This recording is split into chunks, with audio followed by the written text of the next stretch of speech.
तो बढ़ते हैं सब टॉपिक की तरफ, जो है flow from source to sink. तो ये आपके सामने फ्लोएम दिखाया है। फ्लोएम जो है वही न्यूट्रिएंट्स को प्लांट्स के अंदर ट्रांसपोर्ट करता है, और जो ये ट्रांसपोर्टेशन होता है ये सुक्रोज की फॉर्म में होता है। यानी प्लांट्स को जो भी शुगर्स चाहिए होते हैं वो वहां पर सुक्रोज के फॉर्म में पहुंचते हैं। तो जो ट्रांसपोर्टेशन होता है वो सोर्स से सिंक की तरफ जाता है। अब ये सोर्स और सिंक से आप क्या समझते हैं?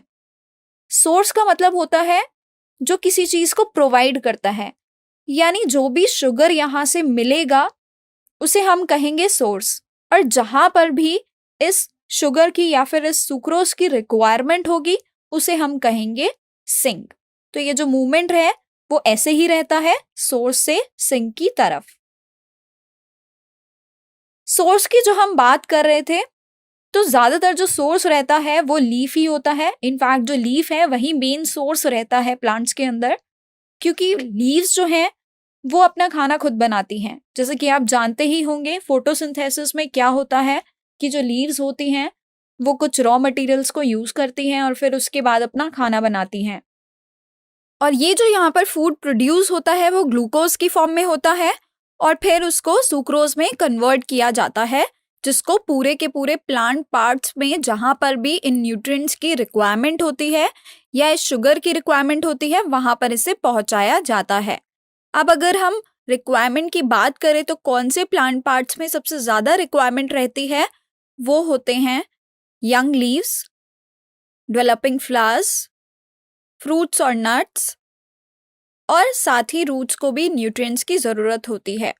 तो ये यहाँ पर जितने भी पार्ट्स की हमने बात की जिनको न्यूट्रिएंट्स की जरूरत है इन्हें ही हम सिंक कहते हैं।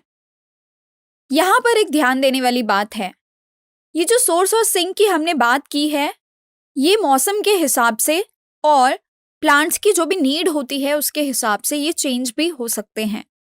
जानेंगे आगे कि ये ऐसे कैसे होता है। स्प्रिंग सीजन के बारे में तो आप लोगों ने सुना ही होगा।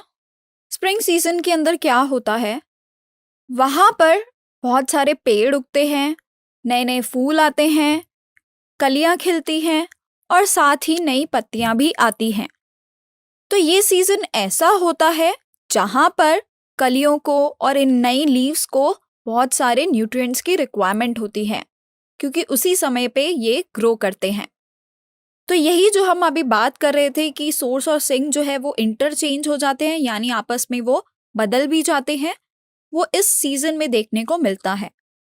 जो रूट्स होती हैं उनके अंदर जो भी शुगर स्टोर्ड रहती है वो इन यंग लीव्स और कलियों की तरफ, बड्स की तरफ मूव करने लगती हैं।